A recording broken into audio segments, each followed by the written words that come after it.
Drawing রুমে বসে বসে আইপ্যাডে ফ্রি ফায়ার গেম খেলছি। তখনই কলিং বেল বেজে ওঠে। উঠে গিয়ে দরজা খুলে দেখি আব্বু সাথে করে একটা মেয়েকে নিয়ে এসেছে। আমি আম্মুকে ডেকে বলি, ও আম্মু গো, তোমার বুঝি এই বাড়ির ভাত বন্ধ হয়ে গেল? তাড়াতাড়ি এসে দেখে যাও, আব্বু আবার বিয়ে করে বউ নিয়ে এসেছে। ওই হারামজাদা চুপ। আগে সব কথা শুনে তারপর চেঁচামেচি কর। আর কি বলবে তুমি? ছি ছি, আব্বু, তুমি এই বয়সে আবার বিয়ে করলে? আর এই মেয়ে, মাথায় কি কিছুই নেই? নিজের বাবার বয়সী একটা লোককে বিয়ে করেছেন। আব্বু ঠাস করে আমার গালে থাপ্পড় মেরে বলে, এনাফ। অনেকক্ষণ থেকে ফালতু কথা বলেই যাচ্ছিস। কথা আগে শুনে তারপর চেঁচামেচি করবি। আমি গালে হাত দিয়ে দাঁড়িয়ে আছি।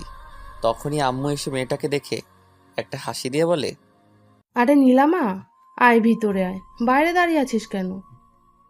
তোমার ছেলে ভেতরে আসতে দিলে তো আজ সেই কখন থেকে ফালতু বকবক করেই যাচ্ছে। আমি তো আব্বু আম্মুর কথা শুনে বোকার মতো তাকিয়ে আছি। আম্মু বলে, কেন? নীল আবার কি করলো? কি করেনি তাই বলো। এরপর আব্বু আম্মুকে একটু আগে সব কথা বলে। সব শুনে আম্মু হাসতে হাসতে বলে, আরে ও তোর আব্বুর বন্ধুর মেয়ে নীলা। আজ থেকে আমাদের বাড়িতে থাকবে আর তোকে পড়াবে। কি? উনি আমাকে পড়াবে মানে? কিসে পড়ে উনি? ও মাস্টার, ফাইনালি আরে পড়ে। ও আচ্ছা ঠিক আছে। বলেই আইপ্যাড নিয়ে রুমে আসতে গেলে আব্বু পিছন থেকে ডেকে বলে, নীল, নীলা মামুনি ব্যাগটা সাথে করে নিয়ে যা, আর তোর পাশের রুমটা দেখিয়ে দে। আমি ঠিক আছে বলে ব্যাগ নিয়ে মেয়েটাকে বলি, আসুন আমার সাথে। বলেই ব্যাগ নিয়ে হাঁটছি। মেয়েটা আম্মুকে বলে, আন্টি আমি ফ্রেশ হয়ে আসছি, তারপর তোমার সাথে গল্প করব। ঠিক আছে, যা ফ্রেশ হয়ে আয়। এরপর আমি আমার পাশের রুমে এসে ব্যাগটা রাখতেই মেয়েটা পিছন থেকে বলে, কি মিস্টার নীল, বেশি কথা বলাটা কি তোমার অভ্যাস নাকি? আমি আবার কি বললাম? একটু আগে আঙ্কেলের কথা না শুনে নিজের মন মতো যা ইচ্ছে বলে যাচ্ছিলে। তার জন্য সরি। আচ্ছা আমি আপনাকে কি বলে রাখবো? যেহেতু আমি তোমাকে পড়াবো সো আমাকে ম্যাডাম বলে ডাকবে। ঠিক আছে ম্যাম, আপনি রেস্ট নিন, আমি এখন যাই। বলেই নীল চলে যায়। আমি একা একা হাসছি আর ভাবছি ছেলেটা দেখতে কিউট আছে, তবে কথা শুনে মনে হলো অনেক দুষ্টু। আমি রুমে এসে আবার গেমস খেলতে শুরু করি। একটু পর দরজায় কেউ নক করে। আমি ভিতরে আসতে বলে মোবাইলের দিকে তাকিয়ে আছি। কি মিস্টার, মোবাইলে এমন করে কি দেখছো? কেউ এসেছে সেদিকে খেয়াল নেই? আরে ম্যাম আপনি, আসুন বসুন। আসলে গেমস খেলছিলাম তো তাই খেয়াল করিনি। সব সময় গেমস খেলো মনে হচ্ছে। পড়াশোনা করো কখন তুমি? যখন পড়ার সময় হয় তখনই পড়ি ম্যাম। তা আপনি কোন ভার্সিটিতে অ্যাডমিশন নিয়েছেন? তোমার ভার্সিটিতেই। আগের ভার্সিটি থেকে চলে আসলে কেন? সে অনেক কথা, পরে এক সময় বলবো। এখন নিচে যাই, আন্টির সাথে কথা বলে আসি। আমি ঠিক আছে বলে আবার গেমস খেলতে শুরু করি। আর নীলা ম্যাম চলে যায় নিচে। চলুন, এই ফাঁকে আমরা একটু পরিচিত হয়ে নেই। আমি নীল, আব্বু আম্মুর দুষ্টু ছেলে। সারাদিন ফ্রি ফায়ার গেমস খেলেই কাটে আমার সময়। কি করব বলুন? গার্লফ্রেন্ড নেই, তাই সময় কাটানোর জন্য এটাই বেস্ট। তবে আবার এটা ভাববেন না আমি লেখাপড়া করি না। আমি এবার অনার্স 3-তে অবশ্যই পড়ছি। আব্বু নাবিল আহমেদ, পেশায় একজন স্কুল মাস্টার। আর আম্মু নাজমা বেগম, সংসার নিয়েই ব্যস্ত। আর যেই মেয়েটা আমাদের বাসায় এসেছে ওর নাম নীলা, আব্বুর বন্ধু রহমান আঙ্কেলের মেয়ে। নীলা আম্মু মারা গেছে 3 বছর আগে। রহমান আঙ্কেলের একজন টপ বিজনেসম্যান। বাকি পরিচয় গল্পের সাথে থাকলেই জানতে পারবেন। আমি নিচে এসে দেখি আঙ্কেল বসে টিভিতে খবর দেখছে আর আন্টি কিচেনে রান্না করছে। আমি আন্টির কাছে যেতেই আন্টি আমাকে বলে, কি রে মা, তুই এখানে কি করছিস? তোর আঙ্কেলের কাছে যা, আমি আসছি। রান্না প্রায় শেষ। কেন আন্টি, আমি এখানে থাকলে বুঝি তোমার সমস্যা হবে? আরে তা না, এখনো তো অনেক গরম। আর তুই তো সবসময় এসিতে থাকিস, তাই বললাম। আমার কোনো সমস্যা হবে না আন্টি। আর শোনো, আমাকে এই বাড়িতে রাখতে হলে তোমার সাথে সাথে কাজ করতে দিতে হবে। কি বলছিস তুই? তুই আমাদের বাসার মেহমান আর তুই কাজ করবি? আমাকে মেহমান না ভেবে নিজের মেয়ে ভাবতে পারবে না আন্টি? মা চলে যাবার পর আর কেউ মায়ের মতো ভালোবাসা দেয়নি। তুমি আমাকে নিজের মেয়ে মনে করো না আন্টি। এই পাগল মেয়ে, কান্না করিস কেন? আর তুই তো আমার মেয়ে। আয় বুকে আয়।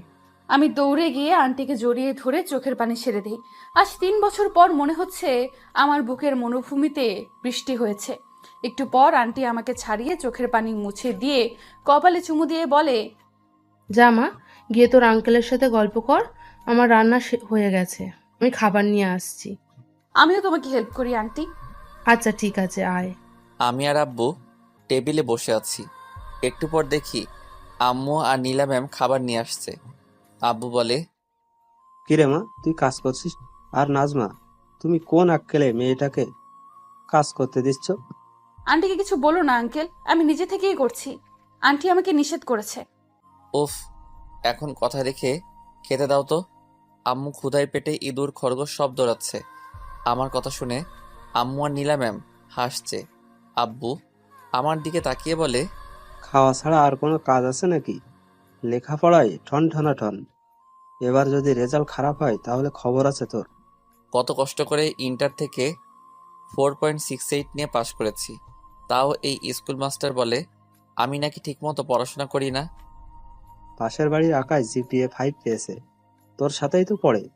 পাশের বাসার রফিক আঙ্কেলের নিজের নামে একটা কোম্পানি আছে, সেও তো তোমার সাথেই পড়েছে। আমার কথা শুনে আব্বু রাগে কটমট করছে, আর আম্মু মুখ টিপে হেসে বলে, আচ্ছা, বাবা ছেলের ঝগড়া শেষ হলে এসে খাবার খেয়ে নাও। নীলা, তুইও চলে আয়, একসাথে খেয়ে নি। এরপর সবাই চুপচাপ খাবার নেয়। খাবার খেয়ে রুমে বসে কিছু সময় গেমস খেলি। একটু পর নীলা ম্যাম আমার রুমে এসে বলে, হায়, কি করছো? আরে আপনি আসুন, এই বসে আছি, তেমন কিছু না। তোমার তেমন কাজ না থাকলে চলো না বাহির থেকে ঘুরে আসি। আসলে বাসায় থাকতে সব সময় রুমে ছিলাম, তাই আর কি। আচ্ছা আপনি গিয়ে রেডি হয়ে আসুন। নীলা ম্যাম ঠিক আছে বলে একটা মুচকি হাসি দিয়ে চলে যায়। আমিও ওয়ার্ড্রপ থেকে একটা অরেঞ্জ রঙের টি শার্ট আর ব্ল্যাক প্যান্ট বের করে চেঞ্জ করে আয়নার সামনে দাঁড়িয়ে চুল ঠিক করছি। তখনই আব্বু আমার রুমে এসে বলে, কিরে দুলামিয়া, সাচ্ছিস কেন? কোথায় যাবি এই সময়? ম্যাম বলল ঘুরতে যাবে, তাকে নিয়ে বের হব। নীলামামুনি ঘুরতে যেতে চেয়েছে? ঠিক আছে, নিয়ে যা। আর এই নে টাকাটা রাখ, নীলামামুনি কিছু খেতে চাইলে কিনে দিস। বলেই আব্বু চলে যায়। আমি টাকা চাইলে তো কখনোই দেয় না, আর যেই নীলা ম্যামকে নিয়ে ঘুরতে যাব বলেছি অমনি 1,000 টাকা দিয়ে গেল। এটা কি আমারই আব্বু? আম্মুর কাছে জিজ্ঞেস করতে হবে। বলেই রুম থেকে বের হয়ে নিচে এসে দেখি আম্মু বসে আছে। আমি আম্মুর পাশে বসতেই আম্মু আমার দিকে তাকিয়ে বলে, কি রে, কোথাও যাবি নাকি তুই এখন? ম্যাম, ঘুরতে যেতে চেয়েছে, তাই তাকে নিয়ে ঘুরতে যাব। আচ্ছা, তাড়াতাড়ি ফিরিস কেমন? ঠিক আছে। আচ্ছা আম্মু, একটা কথা বলো তো, তোমার হাজবেন্ড কি সত্যি আমারই আব্বু? এই ফাজিল, তোর আব্বু না হলে কার আব্বু? হুম? আমি টাকা চাইলে তো কখনো দেয় না, আর যেই শুনলো ম্যামকে নিয়ে ঘুরতে যাব অমনি আমাকে 1,000 টাকা দিয়ে দিল। তোর আব্বু দেয় না তো কি হয়েছে? আমি তো দিই তোকে, তাই না? হুম, তুমি তো আমার লক্ষ্মী সুইট আম্মু। আরও কিছু কথা বলি আম্মুর সাথে। একটু পর নীলা ম্যাম আমাদের কাছে আসতেই আমি তো হা করে তাকিয়ে আছি তার দিকে। একটা পিঙ্ক কালারের গাউন পরেছে। আমি তো পুরাই ক্রাশ খেয়ে বসে আছি। নীলা ম্যাম আমার দিকে তাকিয়ে চোখের ভ্রু নাচিয়ে ইশারায় বলে কি, আমি লজ্জা পেয়ে অন্যদিকে তাকিয়ে ফেলি। আম্মু উঠে নীলা ম্যামের কাছে গিয়ে চোখ থেকে একটু কাজল নিয়ে ম্যামের গালে লাগিয়ে দিয়ে বলে, কারণ নজর যেন না লাগে আমার মামনিটার। নীলা ম্যাম লজ্জা পেয়ে মুচকি আসে। আমি আর চোখে ম্যামের দিকে তাকিয়ে আছি। একটু পর ম্যামকে নিয়ে বের হয়ে একটা রিক্সা নিয়ে এক পাশে চেপে বসি। কেমন জানি আনইজি ফিল করছি। এই প্রথম কোনো মেয়ের সাথে এক রিক্সায় উঠেছি। ম্যাম আমাকে বলে, তোমার জন্য কি এই দিকে জায়গা নেই? পড়ে যাবে তো। আমি ঠিক আছি ম্যাম, সমস্যা নেই। এই দিকে চেপে বসো, নয়তো পড়ে যাবে। আমি ম্যামের দিকে একটু চেপে বসে বলি, কোথায় যাবেন ম্যাম বলুন? তোমার যে জায়গা সবচেয়ে বেশি ভালো লাগে সেখানেই চলো। আমার তো নদী সবচেয়ে বেশি ভালো লাগে। তাহলে সেখানেই চলো। এরপর রিক্সাওয়ালা মামাকে বলি নদীর দিকে যেতে। একটু পর নদীর পাড়ে এসে ম্যামকে নিয়ে বসে আছি। দুজনের মাঝেই নীরবতা। নীরবতা ভেঙে আমি বলি, কিছু খাবেন ম্যাম? আমার খুব আইসক্রিম খেতে ইচ্ছে করছে। ঠিক আছে বলে আমি উঠে গিয়ে 2টা আইসক্রিম নিয়ে এসে ম্যামকে একটা দেই আর একটা আমি খেতে থাকি। কিছু সময় সেখানে বসে থেকে ম্যামকে নিয়ে হাঁটতে হাঁটতে চলে আসি একটা পার্কে। আজ নিজেকে কেমন জানি মিঙ্গেল মিঙ্গেল লাগছে। আরও বেশ কিছু সময় ঘোরাঘুরি করে ম্যামকে নিয়ে বাসায় চলে আসি। বাসায় এসে রুমে গিয়ে চেঞ্জ করে কিছু সময় ফেসবুক চালাই। একটু পর আব্বু আর নীলা ম্যাম আমার রুমে আসে। আব্বু বলে, আজ থেকে নীলা তোকে পড়াবে। যদি আমি শুনি তুই ওর কথা শুনিসনি তাহলে তোর খবর আছে। ঠিক আছে মাস্টার সাহেব, আপনি এখন আসতে পারেন, মনে থাকবে আমার। এরপর আব্বু চলে গেলে ম্যাম আমাকে বলে, বই নিয়ে টেবিলে বসো। আমি ঠিক আছে বলে বই নিয়ে টেবিলে বসে পড়ি। নীলা ম্যাম আমার মুখোমুখি হয়ে বসেছে। আমি এক পলকে তার দিকে তাকিয়ে আছি। ম্যাম পড়াচ্ছে। একটু পর আমার দিকে তাকিয়ে দেখে আমি তার দিকে তাকিয়ে আছি। রাগী কণ্ঠে বলে, বইয়ের দিকে তাকাতে বলেছি, আমার মুখের দিকে নয়। আমি ম্যামের কথায় থতমত খেয়ে যাই। আমতা আমতা করে বলি, জি জি ম্যাম, তাকাচ্ছি। বলে আমি বইয়ের দিকে তাকাই। প্রায় 1 ঘন্টা পড়িয়ে ম্যাম কিছু পড়া দিয়ে চলে যায়। আমি বই রেখে বিছানায় গিয়ে শুয়ে পড়ি। একটু পর আম্মু নিচে থেকে খাবার খেতে ডাকে। গিয়ে সবাই একসাথে খাবার খেয়ে নেই। এরপর কিছু সময় সবাই গল্প করে যে যার রুমে গিয়ে শুয়ে পড়ি। পরের দিন সকালে ঘুম থেকে উঠে ফ্রেশ হয়ে নাস্তা করে ভার্সিটির জন্য বের হতে গেলে আম্মু বলে, নীল, তুই সাথে করে নীলা মামুনিকে নিয়ে যা তো। ঠিক আছে আম্মু, চলুন ম্যাম। একটু দাঁড়াও, আমি আসছি। বলেই ম্যাম তার রুমে গিয়ে একটা বোরকার হিজাব পরে আসে। এরপর বাসা থেকে বের হয়ে একটা রিক্সা নিয়ে চলে আসি ভার্সিটি। রিক্সা ভাড়া দিয়ে ভার্সিটির ভিতরে গিয়ে আমি ম্যামকে বলি, ম্যাম আপনি তাহলে ক্লাসে যান। ঠিক আছে, যাওয়ার সময় আমাকে সাথে করে নিয়ে যেও। ঠিক আছে নিয়ে যাব। বলেই ম্যাম চলে যায় তার ক্লাসে আর আমি বন্ধুদের কাছে। আমি ওদের কাছে আসতে আবির বলে, কিরে দোস্ত, তোর সাথে একটা মেয়ে আসলো দেখলাম, কে ভাবি নাকি? আরে না, আমার টিউশনের ম্যাম, আব্বুর বন্ধুর মেয়ে। আমাদের বাসায় থেকে পড়বে আর আমাকে পড়াবে। আচ্ছা এই কথা, আমি তো ভাবলাম তুই বুঝি সিঙ্গেল থেকে এবার মিঙ্গেল হয়ে গেলি। আমার আর মিঙ্গেল এই কপারে প্রেম নেই রে। আর চাপা মারতে হবে না, আমাদের ভার্সিটির সকল মেয়েদের ক্রাশ তুই। কত মেয়ে তোকে প্রপোজ করলো, তুই তো সবাইকে রিজেক্ট করলি। এগুলো আমার টাইপের না। আমার জীবন সাথী যে হবে তাকে প্রথম দেখায় আমার মন চিনে নেবে, বুঝলি? বুঝলাম। এখন চল, ক্লাসের সময় হয়ে গেছে।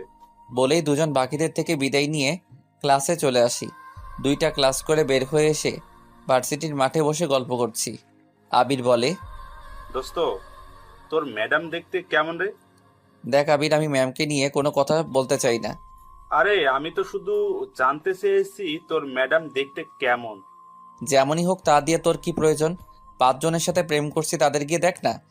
আচ্ছা বলবো না তোর ম্যামকে নিয়ে কথা। তা তোর কথা শুনে তো মনে হচ্ছে তুই তোর ম্যামকে ভালোবেসে ফেলেছিস। যদি তোর তাই মনে হয় তবে ম্যামকে নিয়ে আর কখনো কথা বলবি না। ঠিক আছে, বলবো না। আচ্ছা চল, বাইরে থেকে ঘুরে আসি। না ম্যাম এখন বের হয়ে আসবে, তাকে নিয়ে বাসায় চলে যাব। ক্লাস করবি না আজকে আর? ইচ্ছে করছে না, তুই কর। আমি এখন আর ক্লাসে যাব না, রিয়ার কাছে যাব। দেখি আজ পাখিটাকে বর্ষা আনতে পারি কিনা। এসব লুচ্চামি বাদ দে, নয়তো দেখবি কোন দিন বিপদে পড়বি। তোমার জ্ঞান তোমার কাছেই রাখো মামা, আমি যাই। বলেই আবির চলে যায়। চলুন আবির সম্পর্কে একটু আপনাদের বলি। আবির বড়লোক বাবার ছেলে। আমার সাথে যখন আবিরের বন্ধুত্ব হয় তখন এমন ছিল না। খুব ভদ্র আর ভালো মনের একজন মানুষ ছিল। নিশি নামের একটা মেয়েকে পাগলের মতো ভালোবাসতো, কিন্তু মেয়েটা আবিরের সাথে বেইমানি করে। আর তারপর থেকে আবির এমন হয়ে যায়। বাকিরা গল্পের সাথে থাকলেই জানতে পারবেন। আমি একা একা বসে আছি। একটু পর দেখি ম্যাম আসছে। আমি উঠে ম্যামের কাছে যেতেই ম্যাম বলে, এখানে বসেছিলে নাকি ক্লাসে যাওনি? 2টা করে বের হয়ে এসেছি, ভালো লাগছিল না ক্লাস করতে তাই। আচ্ছা বুঝলাম। বাসায় যাবে এখন নাকি কোনো কাজ আছে? না তেমন কোনো কাজ নেই, চলুন বাসায় যাওয়া যাক। বলেই ম্যামকে নিয়ে ভার্সিটি থেকে বের হয়ে একটা রিক্সা নিয়ে চলে আসি বাসায়। বাসায় এসে আম্মুর সাথে কথা বলে চলে যাই রুমে। গিয়ে ফ্রেশ হয়ে নিচে এসে আম্মুকে বলি, আম্মু খাবার দাও, ক্ষুধা পেয়েছে। নীলা, মামুনিকে ডেকে নিয়ে আয়। আমি ঠিক আছে বলে উপরে এসে নক না করেই ম্যামের রুমে ঢুকে যা দেখি আমার চোখ বড় বের হয়ে আসার অবস্থা। ম্যাম শাড়ির কুচি ঠিক করছে, শাড়ির আঁচলটা বুকে নেই। আমি চোখ বন্ধ করে অন্যদিকে ঘুরে যাই। ম্যাম আমাকে দেখে শাড়ির আঁচল বুকে জড়িয়ে উল্টো দিকে ঘুরে বলে, এই তুমি এখানে কি করছো? আর দরজায় নক না করে কেন ঢুকেছো? সরি ম্যাম, আমি বুঝতে পারিনি। আর আম্মু আপনাকে খেতে ডাকছে। বলেই এক দৌড়ে রুম থেকে বের হয়ে নিচে এসে আম্মুকে বলি, আম্মু একটা প্লেটে আমার খাবার দাও, আমি রুমে গিয়ে খাবো। আজ হঠাৎ রুমে খেতে চাইছিস কেন? আর তোকে না পাঠালাম নীলাকে ডাকতে, গিয়েছিলি? ম্যাম আসছে, এখন আমাকে খাবার দিবে না, চলে যাবে। ঠিক আছে। বলে আম্মু একটা প্লেটে আমাকে খাবার দিলে আমি তাড়াতাড়ি করে রুমে চলে আসি। একটু আগে যা হয়েছে এখন ভুল করেও ম্যামের সামনে যাওয়া যাবে না। আমি রুমে ঢুকতে গেলে দেখি ম্যাম রুম থেকে বের হয়েছে। আমি দৌড়ে রুমের ভিতরে গিয়ে দরজা বন্ধ করে ফেলি। মাত্র রুম থেকে বের হয়েছি, দেখি নীল দৌড়ে ওর রুমে চলে গেল। এটা দেখে হাসতে হাসতে আমি নিচে এসে খাবার খেতে বসে পড়ি। খাবার খেয়ে সবকিছু একটা টেবিলে রেখে আমি শুয়ে শুয়ে গেমস খেলছি। কখন ঘুমিয়ে গেছি বুঝতে পারিনি। সেই কখন থেকে রুমে বসে আছি, আর কিছুক্ষণ আগের কথা ভাবছি। বাদরটা আমার সব দেখে ফেললো। এখন নীলের সামনে যাব কি করে ভাবতেই লজ্জা লাগছে। সবকিছু বাদ দিয়ে বই নিয়ে পড়তে বসেছি। ঘুম থেকে উঠে ফ্রেশ হয়ে নিচে এসে আম্মুকে বলি, আম্মু এক কাপ কফি বানিয়ে দিবে, মাথাটা ধরে আছে। আসতে নবাব সাহেব, ওনাকে এখন কফি বানিয়ে দিতে হবে। এই, তুই নিজে গিয়ে কফি বানিয়ে খেতে পারিস না? এই, আমার ছেলেকে একদম উল্টাপাল্টা কথা বলবে না। তোমাকে বলেছে কফি বানিয়ে দিতে? এবার বলো আব্বু, আমার আম্মু আমার সাথেই আছে। বাহ, যার জন্য করি চুরি সেই বলে চোর। মা ছেলে একজোট হয়েছে। আমি কি তোমাকে বলেছি আমার জন্য চুরি করতে? আসছে দরদ দেখাতে। সুযোগ খোঁজো না সব সময় আমার ছেলেটাকে বকার জন্য, তাই না? আমার কি ঠেকা পড়েছে শুনি তোমার ছেলেকে বকার জন্য? আচ্ছা, এবার তোমরা টম অ্যান্ড জেরির মতো ঝগড়া বন্ধ করো। আর আম্মু আমার জন্য আর সাথে আব্বুর জন্য কফি বানিয়ে নিয়েও। আম্মু হাসতে হাসতে চলে যায়। আমি আব্বুর কোলে শুয়ে পড়ি। আব্বু আমার গাল টিপে চুলে হাত বুলিয়ে দিচ্ছে। একটু পর নীলা ম্যাম নিচে এসে বলে, বাহ আঙ্কেল, এত বড় ছেলেকে তুমি এখনো কোলে শুয়ে ঘুম পাড়িয়ে দাও। আমি ম্যামের কণ্ঠ শুনে আব্বুর কোল থেকে উঠে মাথা নিচু করে বসে থাকি। ম্যাম আমার দিকে তাকিয়ে আমার এই অবস্থা দেখে মুচকি আসে। আব্বু বলে, শুধু এই ফাজিলটা হাতে পায়ে বড় হয়েছে। আমারও তাই মনে হয় আঙ্কেল। তুমি জানো, আজকে ভার্সিটি গিয়ে মাত্র 2টা ক্লাস করে বাইরে বসে আড্ডা দিয়েছি। আমি মনে মনে বলি, এই রে হয়ে গেল, এখন মাস্টার মশাই জ্ঞান দিতে শুরু করবে। ম্যাম আমাকে এমন করে বাসটা না দিলেই কি হতো না? কিরে, তুই ক্লাস না করে বাইরে বসে আড্ডা দিয়েছিস কেন? ভার্সিটি কি আড্ডা দিতে যাস? কতদিন তোকে বলেছি সকল ক্লাস করবি ভার্সিটি গিয়ে। তোকে নিয়ে আমার কত স্বপ্ন, তুই জানিস? এভাবে যদি ক্লাস না করে আড্ডা দিস তাহলে কিভাবে আমার স্বপ্ন পূরণ করবি তুই? আমি রোজই সকল ক্লাস করি আব্বু, আজ ভালো লাগছিল না তাই। নীলামার কথায় যুক্তি আছে। বল, ক্লাস করতে ভালো না লাগলে বাসায় চলে আসতি, আড্ডা কি জন্য দিচ্ছিলি? ম্যাম বলেছে তাকে নিয়ে বাসায় আসতে, তাই তো ম্যামের জন্য অপেক্ষা করছিলাম।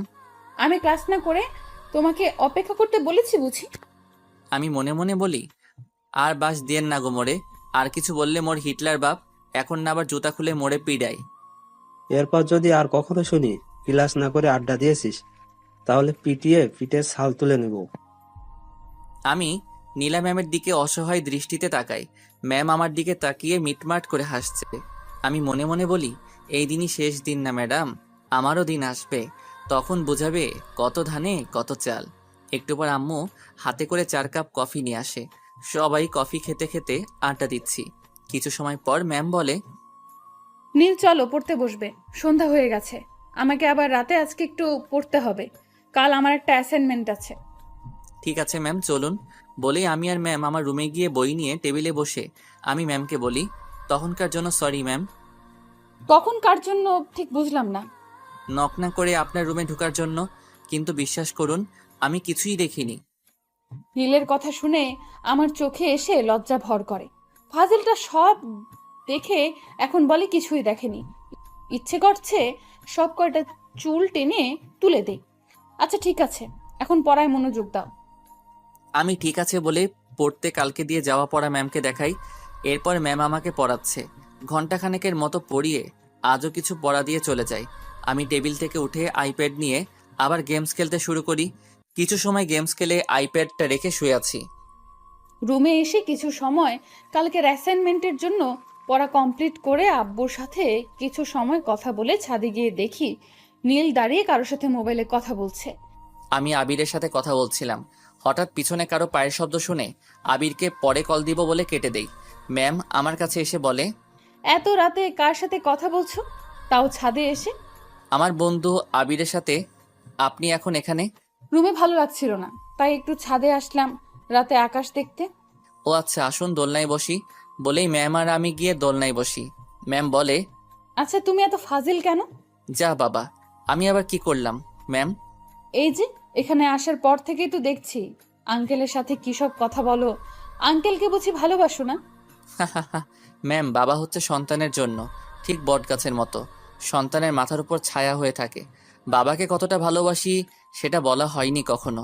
আমার ভবিষ্যৎ সুন্দর করার জন্য আব্বু আম্মু দুজনে আমার জন্য কতটা কষ্ট করে সেটা আমি খুব ভালো করেই জানি। আর তাই এমন কোনো কাজ করি না যাতে আব্বু আম্মু আমার জন্য কষ্ট পায়। আমার আম্মু আমার এক চোখে আর আব্বু অন্য চোখে। তুমি খুব লাকি, তোমার আম্মু তোমার কাছে আছে। আর আমাকে দেখো, আম্মুকে হারিয়ে ফেলেছি। আব্বু যতটুকু পারে আমাকে সময় দেওয়ার চেষ্টা করে। দিন শেষে মায়ের অভাবটা ঠিকই বুকে হাহাকার নিয়ে আসে।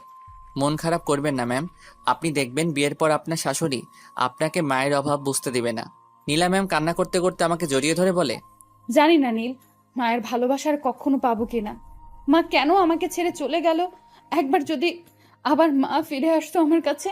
আমি ম্যামের মাথায় হাত রেখে বলি, কান্না করবেন না ম্যাম, দেখবেন একদিন আপনার জীবনে এত ভালোবাসা আসবে তখন আপনি চাইলেও চোখে পানি আনতে পারবেন না।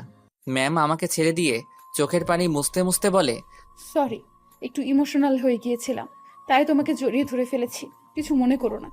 আমার কিন্তু ভালোই লাগছিল ম্যাম। ফাজিল একটা, অনেক রাত হয়ে যাচ্ছে, আন্টি মনে হয় আমাকে খুঁজছে, চলো নিচে যাই।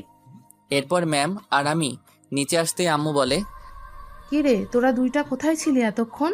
কতবার ডাকলাম। ছাদে বসেছিলাম আন্টি। আচ্ছা, এখন আয়, খাবার খাবি। অনেক রাত হয়ে গেছে। আন্টি আমাকে আজ তুমি খাইয়ে দিবে? কেন নয়। আয় মা, আজ তোকে আমি নিজ হাতে খাইয়ে দেব। আমি কি দোষ করলাম আম্মু?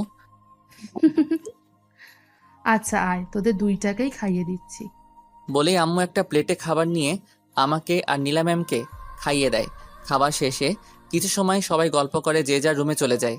ম্যাম যাওয়ার আগে আমাকে বলে, নীল, কাল একটু তাড়াতাড়ি উঠো, অ্যাসাইনমেন্ট আছে তো, তাই একটু আগেই যেতে হবে। ঠিক আছে ম্যাম, বলেই রুমে গিয়ে ঘুমিয়ে পড়ি। সকালে ঘুম থেকে উঠে ফ্রেশ হয়ে নিচে এসে দেখি আব্বু আম্মু বসে চা খাচ্ছে। আমাকে দেখে আব্বু বলে, কিরে, আজ এত তাড়াতাড়ি উঠে গেছিস? নীলা ম্যামের আজ অ্যাসাইনমেন্ট আছে, তাই ওনাকে নিয়ে যেতে হবে। কিন্তু ম্যাম কোথায়? গিয়ে দেখে আয়, রাতে হয়তো পড়েছে তাই উঠতে পারছে না। আমি ঠিক আছে বলে ম্যামের দরজার সামনে গিয়ে নক করতেই ম্যাম বলে, কে, নীল নাকি? জি ম্যাম, কখন যাবেন? ভেতরে এসো নীল। আমি ভিতরে গিয়ে দেখি ম্যাম তার হিজাবে সেফটি পিন লাগানোর চেষ্টা করছে, কিন্তু হচ্ছে না। ম্যাম কিছু মনে না করলে আমি লাগিয়ে দিব। ঠিক আছে, লাগিয়ে দাও। কেন জানি হচ্ছে না। আমি গিয়ে ম্যামের হাত থেকে সেফটি পিনটা নিয়ে খুব সাবধানে লাগিয়ে দেই। ম্যাম মুচকি হেসে আমাকে বলে, ধন্যবাদ। সেই কখন থেকে চেষ্টা করছি, হচ্ছে না। এখন চলুন, 9টা বেজে গেছে। চলো, লেট হয়ে যাচ্ছে। ম্যামকে নিয়ে নিচে এসে খাবার খেয়ে আব্বু আম্মুকে বিদায় দিয়ে বাসা থেকে বের হয়ে একটা রিক্সা নিয়ে চলে আসি ভার্সিটি। গেটের সামনে আসতেই আবির এসে বলে, কিরে, তোকে সে কখন থেকে কল করছি? মোবাইল কোথায় তোর? আর এটা বুঝি তোর ম্যাডাম? ম্যাম আপনি যান, লেট হয়ে যাচ্ছে আপনার। ম্যাম ঠিক আছে বলে চলে যায়। আবির বলে, কিরে, তোর ম্যাডামের সাথে আমার পরিচয় করিয়ে দিলি না কেন? ম্যামের অ্যাসাইনমেন্ট আছে, লেট হয়ে যাচ্ছে, পরে একসময় পরিচয় করিয়ে দিব। এখন চলো ক্লাসে যাই। আমি কিছু সময় নীলের দিকে তাকিয়ে মনে মনে বলি, আমি জানি বন্ধু, তুই ইচ্ছে করে আমার সাথে তোর ম্যাডামের পরিচয় করে দিলি না, তবে আমিও দেখব তুই কতদিন লুকিয়ে রাখতে পারিস আমার থেকে। কি রে, কি ভাবছিস? চল ক্লাসে যাই। কিছু না, চল যাই। বলেই আমি আর আবির ক্লাসে চলে আসি। একটু পর স্যার ক্লাসে লেকচার দিতে থাকে। ক্লাস শেষ করে স্যার চলে যায়। এক এক করে বাকি ক্লাসগুলো করে বাইরে এসে দেখি ম্যাম গেটের সামনে দাঁড়িয়ে আছে। আমি আবিরকে বলি, আচ্ছা আমি বাসায় গেলাম, একটু কাজ আছে। বলেই ম্যামের কাছে আসতেই ম্যাম বলে, আজকে সব ক্লাস করেছো? আমি সব সময় সব ক্লাস করি, কাল শুধু করিনি। চলুন বাসায় যাওয়া যাক। আমার খুব ফুচকা খেতে ইচ্ছে করছে, চলো না ফুচকা খাই। ঠিক আছে চলুন তাহলে। বলেই ম্যামকে নিয়ে চলে আসি ফুচকার দোকানে। এরপর 2 প্লেট ফুচকার অর্ডার দেই। একটু পর ফুচকা দিলে দুজনে ফুচকা খেয়ে আমি ম্যামকে বলি, এবার বাসায় যাবেন নাকি আর কিছু খাবেন ম্যাম? না, আর কিছু এখন খাবো না, চলো হাঁটতে হাঁটতে বাসায় যাই আজকে। কি বলছেন? বাসা এখানে থেকে 20 মিনিটের রাস্তা, এত পথ হেঁটে যেতে পারবেন? খুব পারবো, আজ হেঁটে যেতে ইচ্ছে করছে। ঠিক আছে চলুন তাহলে হেঁটেই যাই। বলেই ম্যামকে নিয়ে হাঁটতে থাকি। রাস্তায় টুকটাক কথা বলতে বলতে বাসায় চলে আসি। বাসায় এসে ম্যাম আর আমি ওপরে চলে আসি। রুমে যেতে নিলে ম্যাম বলে, আজ ঘুরতে যেতে হবে বিকেলে নীল। ঠিক আছে, আপনি রেডি হয়ে থাকেন। ম্যাম ঠিক আছে বলে মিষ্টি একটা হাসি দিয়ে চলে যায়। আমি আবারও ম্যামের হাসি দেখে ক্রাশ খেলাম। কিছু সময় সেখানে দাঁড়িয়ে থেকে রুমে এসে ব্যাগটা টেবিলে রেখে ওয়াশরুমে গিয়ে গোসল করে রুমে এসে চেঞ্জ করে নিচে এসে খাবার খেয়ে নেই। খাওয়া শেষে সোফায় এসে আম্মুর কোলে মাথা রেখে শুয়ে পড়ি। কিছু সময়ের মধ্যে সেখানেই ঘুমিয়ে পড়ি। বিকেলে ম্যামের ডাকে ঘুম ভাঙে। এই নীল, ওঠো। আর কত ঘুমাবে? তুমি না আমাকে নিয়ে ঘুরতে যাবে বলেছো? আমি ঘুম থেকে উঠে চোখ ডলতে ডলতে তাকিয়ে দেখি আমি ম্যামের কোলে শুয়ে আছি। এক লাফে উঠে বসে বলি, আমি তো আম্মুর কোলে শুয়েছিলাম, আপনি কখন আসলেন এখানে? আন্টির কোলেই শুয়েছিলে। আঙ্কেল আন্টিকে নিয়ে বাইরে যাবে, তাই আমাকে ডেকে বলল তোমার পাশে বসতে। তুমি নাকি সোফায় ঘুমালে পড়ে যাও, তাই। কোথায় গেছে আব্বু আম্মু? কিছু বলে গেছে? আন্টির নাকি প্রেশারটা বেড়ে গেছে, তাই ডাক্তারের কাছে গেছে। কই, আম্মু তো আমাকে কিছু বললো না। আচ্ছা, আমি ফ্রেশ হয়ে আসছি, আপনি গিয়ে রেডি হয়ে আসুন। ঠিক আছে, তুমিও চেঞ্জ করে নাও, একটা ব্ল্যাক শার্ট নয়তো পাঞ্জাবি পরো। আমি ঠিক আছে বলে রুমে এসে আব্বুকে কল করি। আব্বু কল রিসিভ করে বলে, কিরে নীল, কখন ঘুম থেকে উঠলি? এখনই। আম্মুর কি হয়েছে আব্বু? ডক্টর কি বলল? এমন কিছু না, একটু প্রেশারটা বেড়ে গেছে, মেডিসিন নিয়েছি। ও আচ্ছা, তাহলে আম্মুকে নিয়ে বাসায় চলে এসো, আমি ম্যামকে নিয়ে একটু বাইরে যাচ্ছি। আচ্ছা, সাবধানে যাস, আর সন্ধ্যার আগে বাসায় চলে আসিস, কেমন? ঠিক আছে আব্বু, রাখি তাহলে। বলেই কল কেটে ফ্রেশ হয়ে এসে ম্যামের কথা মতো একটা ব্ল্যাক পাঞ্জাবি পরে নিচে এসে অপেক্ষা করছি ম্যামের জন্য। একটু পর সিঁড়ি দিয়ে ম্যামের পায়ের শব্দ শুনে সিঁড়ির দিকে তাকিয়ে আমি তো পুরাই হা হয়ে আছি। ম্যামের দিক থেকে চোখই সরাতে পারছি না। ম্যাম আমার সাথে ম্যাচিং করে ব্ল্যাক শাড়ি, কানে ব্ল্যাক কালারের ঝুমকো, চোখে কাজল, ঠোঁটে হালকা গোলাপি রঙের লিপস্টিক, কপালে ছোট্ট টিপ, হাত ভর্তি রং বেরঙের কাচের চুড়ি। আমার চোখের পলক পড়ছে না ম্যামের দিক থেকে। ম্যাম আমার কাছে এসে তুড়ি বাজিয়ে বলে, এমন করে তাকিয়ে কি দেখছো? চোখের পলকই পড়ছে না? আমি আনমনে বলে উঠি, তোমাকে দেখছি, চোখ সরাতেই পারছি না। আমার কথা শুনে ম্যাম বলে, আমাকে এমন করে দেখার কি আছে? শুনি। এবার আমি বাস্তবে ফিরি। একটু আগে ম্যামকে আনমনে কি বলেছি, ইসরে ম্যাম এখন কি ভাবছে আমাকে। আমি মাথায় হাত দিয়ে চুলকাতে থাকি। ম্যাম মুচকি হেসে বলে, অনেক লজ্জা পাওয়া হয়েছে, এখন চলো। চলুন এবার যাওয়া যাক। বলেই দুজনে বাসা থেকে বের হয়ে একটা রিক্সা নিয়ে চলে আসি পার্কে। একটা বেঞ্চে বসে আছি, দুজনের মাঝে নীরবতা। একটু পর নীরবতা ভেঙে ম্যাম বলে, কি নীল, আজকে কি চুপ করে থাকবে ঠিক করেছো নাকি? না এমনটা কেন হবে? আচ্ছা আপনি বসুন, আমি বাদাম নিয়ে আসছি। বলেই আমি গিয়ে বাদাম নিয়ে এসে ম্যামকে বাদামের প্যাকেটটা দিই। দুজনে বাদাম খাচ্ছি। আমি ম্যামকে বলি, আচ্ছা ম্যাম একটা কথা জিজ্ঞেস করি, যদি রাগ না করেন। আচ্ছা, রাগ করবো না, বলো কি বলবে। আচ্ছা আপনি আপনার লাইফ পার্টনার কেমন চান?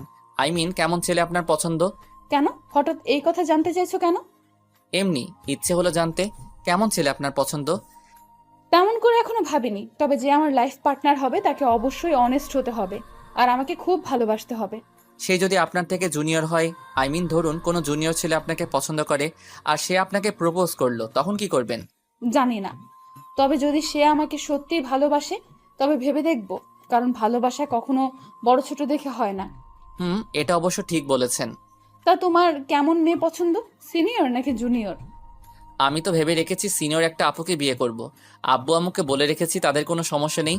তোমার সিনিয়র আপুদের বুঝি ভালো লাগে? সবাইকে না, তবে একজনকে খুব ভালো লাগে, হয়তো আমি তাকে ভালোবাসি।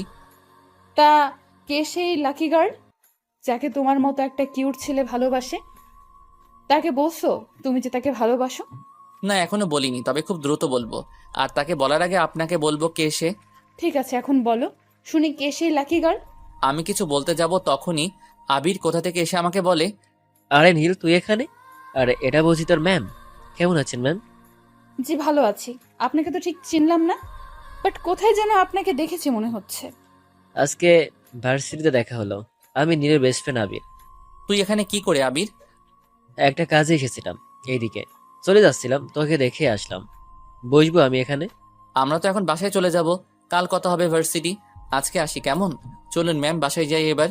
বলেই আমি আর ম্যাম সেখান থেকে উঠে হাঁটতে থাকি। আবির মনে মনে বলে, নীল বন্ধু, কতদিন এই মালকে আমার থেকে লুকিয়ে রাখবে তুমি? এই ফুলের সুবাস তো আমাকে নিতেই হবে। তোর ম্যামের ফিগার থেকে আমি তো পাগল হয়ে গেছি। শুধু কিছুদিন অপেক্ষা কর, তারপর আমি তোর ম্যামকে আহ্বান করে নেব। আমি আর ম্যাম হাঁটছি।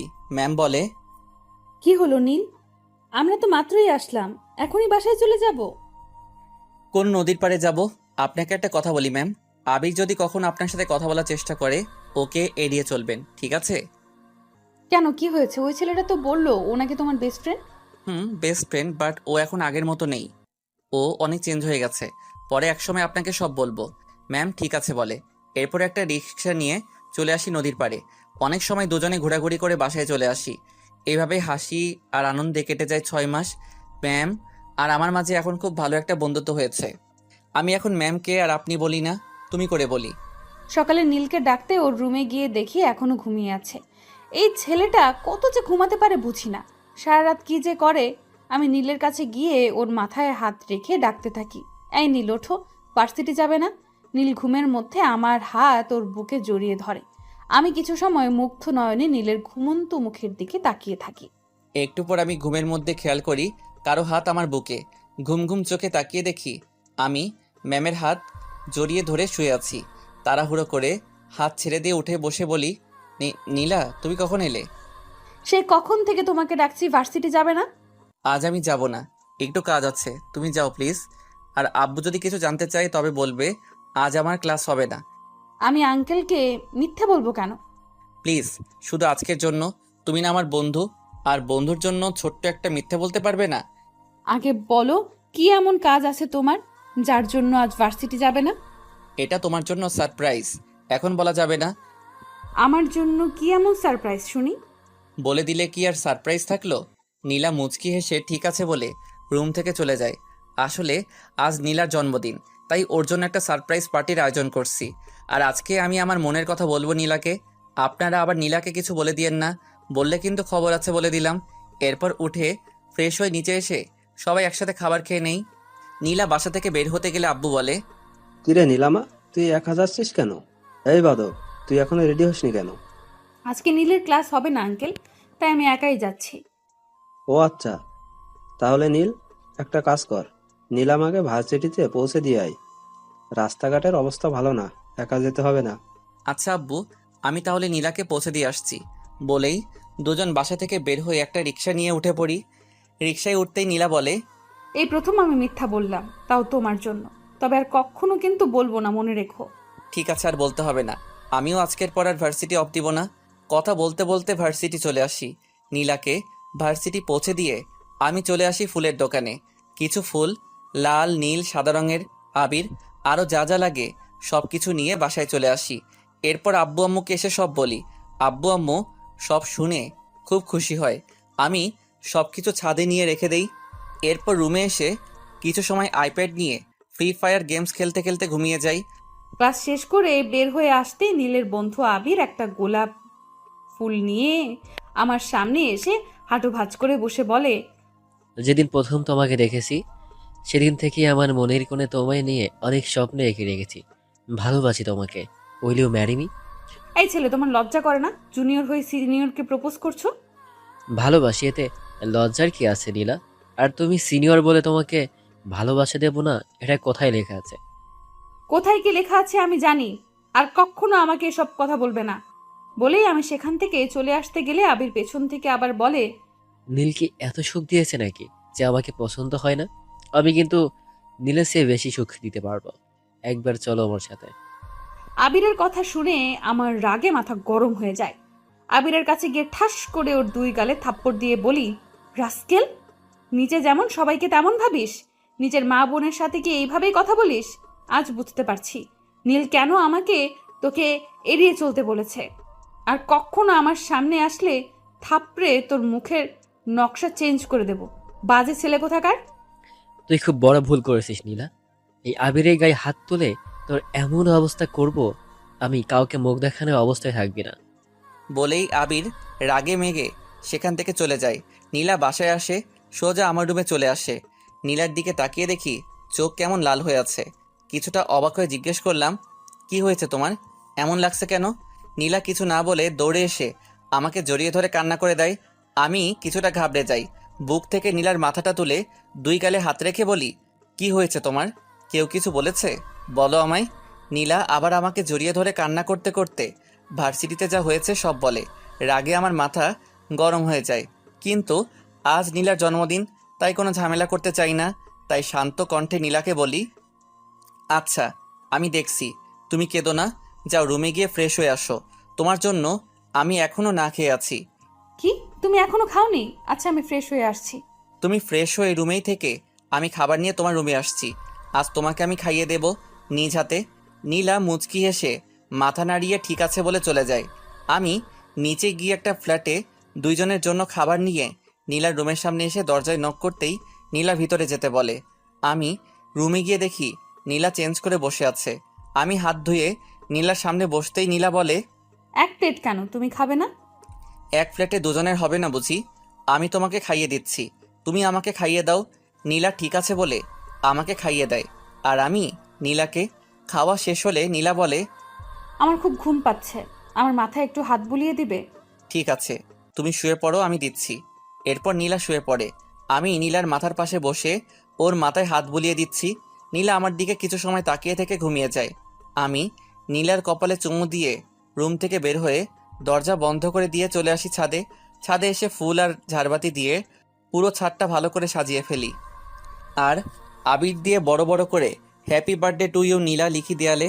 কিছু বেলুন দিয়ে একটা টেবিল সাজিয়ে রাখি। সব কিছু করতে করতে রাত প্রায় 8টা বেজে যায়। হঠাৎ ছাদের সিঁড়িতে কারো পায়ের শব্দ শুনে তাড়াতাড়ি করে ছাদের গেটের সামনে এসে দেখি নীলা ছাদে আসছে। আমি ছাদ থেকে বের হয়ে গেটে তালা মেরে দেই। নীলা আমাকে ছাদে তালা দিতে দেখে বলে, তুমি ছাদের দরজা বন্ধ করেছো কেন? আর সেই কখন থেকে তোমাকে খুঁজে যাচ্ছি, কোথায় ছিলে এতক্ষণ? ছাদে এখন যাওয়া যাবে না, একটু সমস্যা আছে, চলো নিচে যাই। কেন, এখন কি ছাদে যেতে বারণ আছে? আর তোমার হাতে এত রং কিসের? সব কিছু পরে জানতে পারবে, এখন চলো তো এখান থেকে। বলেই নীলার হাত ধরে নিচে চলে আসি। নিচে এসে দেখি নীলার আব্বু এসেছে, আমার আব্বুর সাথে কথা বলছে। আমি আঙ্কেলের সাথে কুশল বিনিময় করে গিয়ে হাত ধুয়ে এসে সবার সাথে কিছু সময় গল্প করে সবাই একসাথে রাতের খাবার খেয়ে নিই। এখন ঠিক 11টা 50 বাজে। নীলার রুমের দরজা নক করতে নীলা ভিতরে যেতে বলে। আমাকে দেখে নীলা বলে, নীল, তুমি এই সময় কিছু বলবে? এখন কিছু বলার সময় নেই, আমার সাথে আসতো। কোথায় যাব এখন সেটা বলবে তো? আগে এসো তারপর বলছি। বলেই নীলার হাত ধরে ছাদে চলে আসি। নীলা ছাদের পরিবেশ দেখে বলে, 2 বছর পর, আজ 2 বছর পর জেল থেকে বের হয়েছি। এই 2 বছরে আব্বু আম্মু মাঝে মাঝে এসে দেখা করে গেছে, কিন্তু নীলা একবারও আসেনি। তবে আব্বু আম্মুর থেকে সবসময় নীলার খবর নিতাম। নীলা নিজেকে রুমে বন্দি করে রাখে সবসময়, কারোর সাথেই নাকি তেমন কথা বলে না। জেলখানা থেকে বের হতেই আম্মু দৌড়ে এসে আমাকে শক্ত করে জড়িয়ে ধরে কান্না করে দেয়। আব্বু পাশে দাঁড়িয়ে নীরবে চোখের পানি ফেলছে। আম্মু বলে, আজ 2 বছর পর তোকে এই বুকে পেয়ে আমার বুকটা শীতল হয়ে গেছে বাবা। নীলা কেমন আছে আম্মু? এখনো কি নিজেকে ঘরবন্দি করে রাখে? হুম, কারোর সাথেই কথা বলে না সেদিনের পর থেকে। সব কথা পরে হবে, এখন বাসায় চল। আব্বু, নীলাদের বাসায় যাব আগে। নীলাকে কতগুলো দিন দেখি না। আচ্ছা, কাল যাব নীলাদের বাসায়, আগে বাসায় চল। না আব্বু, আমি আজকে নীলাকে বিয়ে করতে চাই। কি বলছিস তুই? নীলা ধর্ষিতা জেনেও তুই বিয়ে করতে চাইছিস? আম্মু চাইছি। তোমাদের কোনো আপত্তি আছে? না বাবা, আমাদের কোনো আপত্তি নেই। তোর কথা শুনে আজ গর্বে বুকটা ভরে যাচ্ছে। ঠিক আছে চল, আমরা নীলাদের বাসায় গিয়ে আজই নীলা আর তোর বিয়ে দিয়ে নীলার মাকে আমাদের বাসায় নিয়ে যাব। আমি ঠিক আছে বলে আব্বু আম্মুর সাথে গাড়িতে উঠে নীলাদের বাসায় রওনা দেই। আমাদের সমাজের মানুষগুলো কতটা আজব।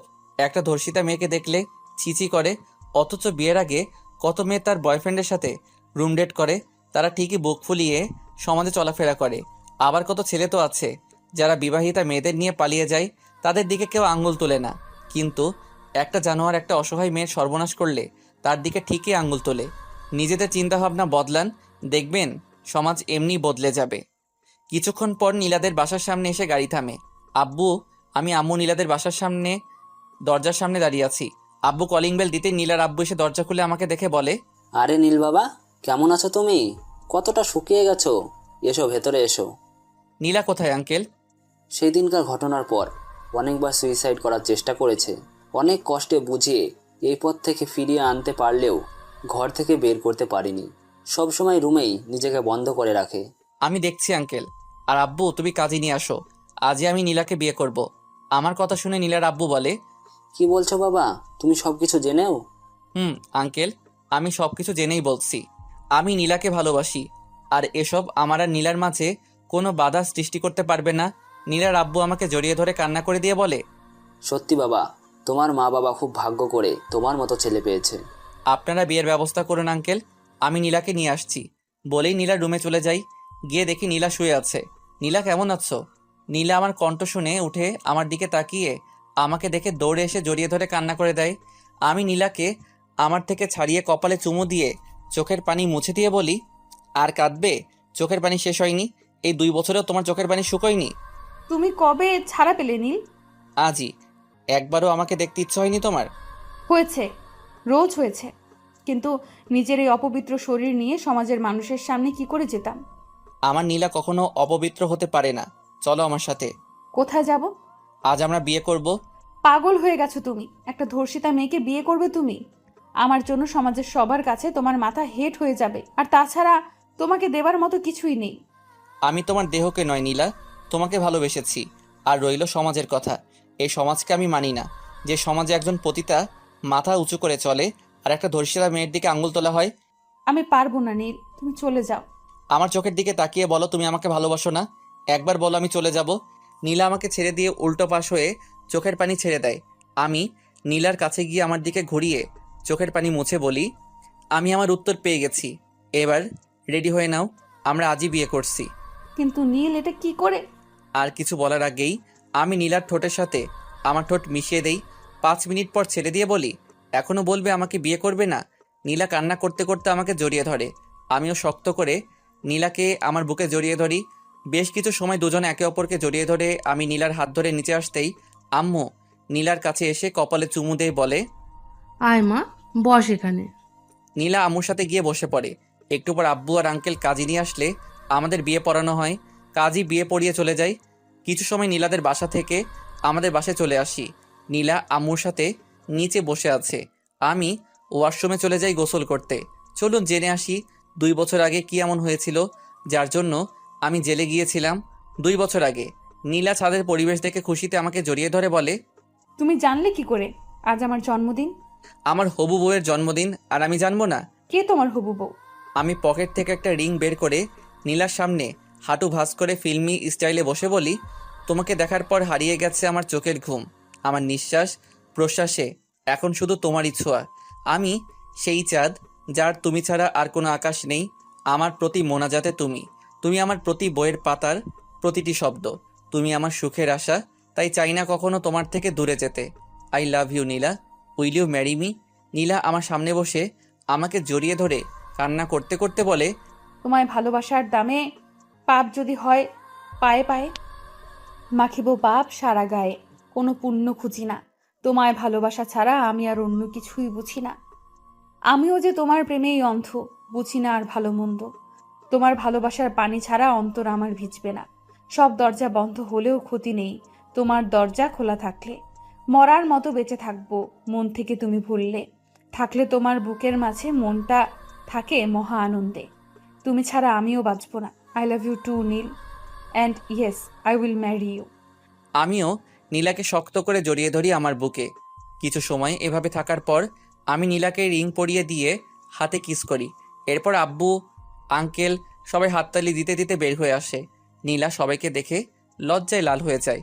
আম্মু বলে, বাহ, আমাদের ছাড়াই এরা নিজেদের বিয়ে ঠিক করে ফেলেছে। আম্মু তোমরা তো সবই জানো, তাও এসব বলছো? নীলা আমার কানের কাছে এসে ফিসফিস করে বলে, আব্বু আঙ্কেল আন্টি এতক্ষণ এখানেই ছিল?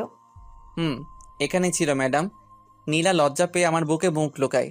এরপর সবাই একসাথে নীলাকে উইশ করে কেক কেটে সবাই সবাইকে খাইয়ে দেয়। আব্বু আম্মু আঙ্কেল কিছু সময় থেকে চলে যায়। আমি নীলার এক হাত ধরে টেনে আমার বুকের সাথে জড়িয়ে ধরে গালে চুমু দিয়ে বলি, আজ থেকে বাকিটা জীবন ভালোবেসে মিশে রবে আমাদের দুটি মন। তাই থাকবে। আর আমার এক্সাম শেষ হলে আমরা বিয়ে করে নেব। আমার বইয়ের দেখছি আদর খাওয়ার জন্য আর তর সইছে না। নীলা মুচকি হেসে আমাকে শক্ত করে জড়িয়ে ধরে। বেশ কিছু সময় দুজন ছাদে থেকে নিচে চলে আসি। নীলা ওর রুমে চলে যায়, আমি আমার রুমে এসে শুয়ে পড়ি। মাত্র রুমে এসে চেঞ্জ করব, তখনই নীলের নাম্বার থেকে এসএমএস আসে, একটু ছাদে এসো তো, কথা আছে। আমি মুচকি হেসে রুম থেকে বের হয়ে ছাদে গিয়ে কাউকে দেখি না। হঠাৎ ছাদের গেট বন্ধ করার আওয়াজে পেছনে তাকিয়ে দেখি আবির রাগী লুকে আমার দিকে তাকিয়ে আমার দিকে এগিয়ে আসছে। আবির, তো তুমি এখানে আর এইভাবে আমার কাছে আসছো কেন? তোর খুব অহংকার, তাই না? নীল তোকে এত মজা দিয়েছে, তাই তুই আমার ভালোবাসা ফিরিয়ে দিয়েছিস। আজ তোর এমন অবস্থা করব, দেখি নীল আর তোরই মুখটাই দেখে কিনা। প্লিজ আবির, আমার এত বড় সর্বনাশ করো না। আমি তোমার কাছে আমার ইজ্জত ভিক্ষা চাই। আমি তো তোমার ইজ্জত নিব না সোনা, একটু মাস্তি করব। বলেই আবির পশুর মতো ঝাঁপিয়ে পড়ে নীলার ওপর। নীলা হাজারো চেষ্টা করে আবিরের শক্তির সাথে পেরে ওঠে না। আবির নিজের শরীরের চাহিদা মিটিয়ে একপাশে বসে বসে সিগারেট খাচ্ছে। নীলা নিজের শাড়ির আঁচল বুকে জড়িয়ে কান্না করছে। আমি শুয়ে আছি, কিন্তু কিছুতেই ঘুম আসছে না। নীলার সাথে কথা বলার জন্য মনটা ছটফট করছে, তাই উঠে লাইট অন করে মোবাইল খুঁজছি, কিন্তু মোবাইলটা রুমে নেই। হঠাৎ মনে পড়লো মোবাইল তো ছাদে রেখে এসেছি, তাই রুম থেকে বের হয়ে ছাদের দরজা খুলতে গেলে দেখি বন্ধ।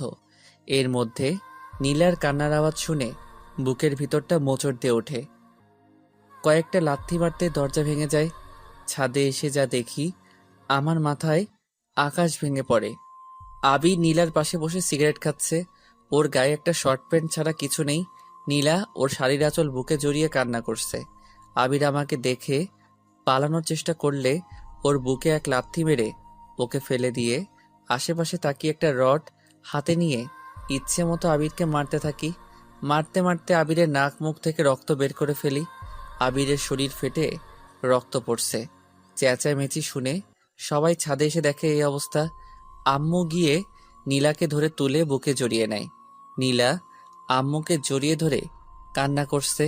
আমি এখন আবিরকে মারছি, ওর চুল ধরে বলি, তোকে নিজের বন্ধু ভেবেছিলাম, আর তুই আমার কলিজায় হাত দিয়েছিস। আজ আমি তোকে জানে মেরে ফেলবো। নীল, আমার ভুল হয়ে গেছে। আমাকে এবারের মতো মাফ করে দে। আমার নীলাও তোর কাছে মাপ চেয়েছে, তুই মাপ করেছিলি। আজ আমি তোর শরীরে চাহিদা বা সারা জীবনের মতো শেষ করে দিব। বলেই রড দিয়ে আবিরের মাথায় বাড়ি দিবে, ওর পেটে ঢুকিয়ে দেই। গলা কাটা মুরগির মতো ছটফট করতে করতে মুহূর্তেই মারা যায়। তবুও আমার রাগ কিছুতেই কমছে না। বসে ইচ্ছে মতো ওর মুখে ঘুষি মারতে থাকি। আব্বু এসে আমাকে টেনে তুলে বলে, মরে গেছো, আর কত মারবি? ওর কত বড় সাহস! আব্বু, ও আমার কলিজায় হাত দিয়েছে, আমি ওকে কেটে টুকরো টুকরো করে ফেলবো। হঠাৎ ছাদে কিছু পুলিশ এসে আবিরের লাশ দেখে জানতে চাই কে মেরেছে। আমি মেরেছি অফিসার। আপনাদের খবর দিল কে অফিসার? আমি দিয়েছি, কিন্তু বুঝতে পারিনি নীল যে এই জানোয়ারটাকে মেরে ফেলবে। এবার পুলিশ আবিরের লাশ নিয়ে আর আমাকে ধরে নিয়ে যায়। আমি যাওয়ার সময় নীলাকে বলি, আমার জন্য অপেক্ষা করো, আমি ফিরে আসব। আর এই তোমার এই কলঙ্ক আমি আমার ভালোবাসা দিয়ে মুছে দিব। এরপর আমাকে জেলে নিয়ে যায়। কিছুদিন পর কোর্টে চালান করে দিলে জজ সাহেব সব শুনে আমাকে 2 বছরের শাস্তি দেয়। এই 2 বছরে প্রায় অনেকবার নীলা সুইসাইড করার চেষ্টা করেছে। বর্তমান একটু পর ফ্রেশ হয়ে এসে দেখি নীল রুমে বসে আছে। আম্মু নীলাকে চেঞ্জ করিয়ে একটা লাল বেনারসি পরিয়েছে। আমি নীলার পাশে বসে ওর 2 গালে হাত রেখে বলি, আমার বউটাকে দেখতে যে পরীর মতো লাগছে সেটা কি সে জানে? নীলা আমার কথায় লজ্জা পেয়ে আমাকে জড়িয়ে ধরে। কিছু সময় পর খেয়াল করি নীলা কান্না করছে। আমার বুক থেকে তুলে চোখের পানি মুছে দিয়ে কপালে চুমু দিয়ে বলি, একদম কান্না করবে না। অতীতে কি হয়েছে না হয়েছে সেসব ভেবে আর নিজেকে কষ্ট দিও না। আজ থেকে আমরা নতুন করে আমাদের জীবন শুরু করব, আর তার জন্য আমি এখন আবার আমার বউকে প্রপোজ করব। আমার বউ রাজি হবে তো? নীলা চোখের পানি মুছে মাথা নাড়িয়ে হ্যাঁ বলে। আমি বেলকনিতে গিয়ে একটা ফুল ছিঁড়ে এনে নীলাকে দাঁড় করিয়ে ওর সামনে হাঁটু ভাঁজ করে বসে বলতে শুরু করি, তুমি জীবনের রং ছুঁয়ে ভালোবেসে দেখো একবার। আমি সুখ হয়ে কাছে এসে মুছে দেব কান্না তোমার। আমার এই বুকে তোমারই নাম লিখে রেখেছি, দেখো না। ভুলেই আড়ালে কখনো হারালে আমি বাঁচব না। তুমি ফাগুনের আলো হয়ে এই হাতে রাখো যদি হাত, আমি আধারে বাঁধ ভেঙে দেব স্নিগ্ধ প্রভাত। ভালোবাসি শুধুই তোমাকে। আর সারা জীবন বাঁচবো। তুমি দেবে সারা আমার ভালোবাসায়। নীলা আমার সামনে বসে কান্না করতে করতে আমাকে শক্ত করে জড়িয়ে ধরে বলে, ভালোবাসা তোমার মতো এমনিতেই হয়। এই মায়াতে একটা জীবন কোনো কিছুই নয়। অল্প ছুঁয়ে গল্প হয়ে আমি তুমি ময়। পাশে ভালোবেসে এমনই সব সময়। কারণ ছাড়া মনটা আমার তোমার কাছে থাকতে চায়। যতটা সময় বাঁচবে জীবন, হাঁটবো তোমার পায়ে পায়ে। তুমি এলে তাই ইচ্ছে সাজাই খুশিতে, হাসে আমার দিক। বোঝাই কি করে যাব মরে। তুমি ছাড়া বাঁচা আমার জন্য সত্যি কঠিন। আমিও যে তোমাকে আজও ভালোবাসি নীল। দুজন দুজনকে শক্ত করে জড়িয়ে থাকি বেশ কিছু সময়। এরপর আমি নীলাকে কোলে তুলে বিছানায় শুইয়ে দিয়ে ওর পাশে শুয়ে কপালে চুমু দিতেই নীলা কেঁপে ওঠে। ধীরে ধীরে 4 ঠোঁট এক করে দেই। এরপর নীলার ঘাড়ের থেকে চুল সরিয়ে মুখ গুজে দেই। নীলা আমার প্রতিটি ছোঁয়ায় কেঁপে ওঠে। ধীরে ধীরে দুজনে হারিয়ে যাই রঙিন এক স্বপ্নে।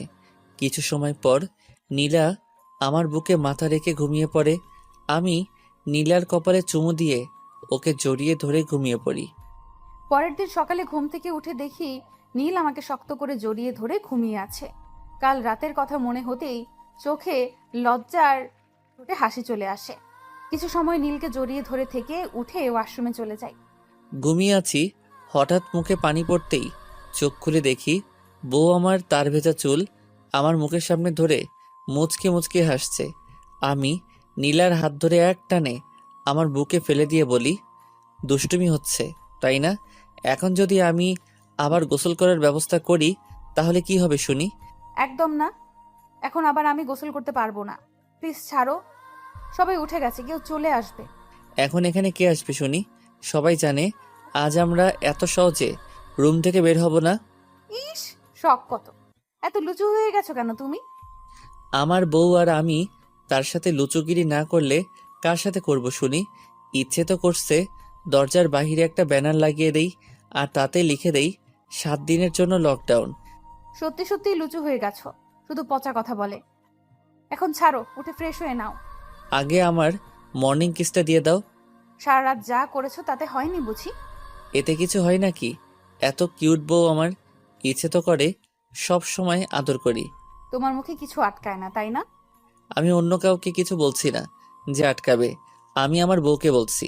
এখন আর কথা না বাড়িয়ে আমার পাওনাটা দিয়ে দাও।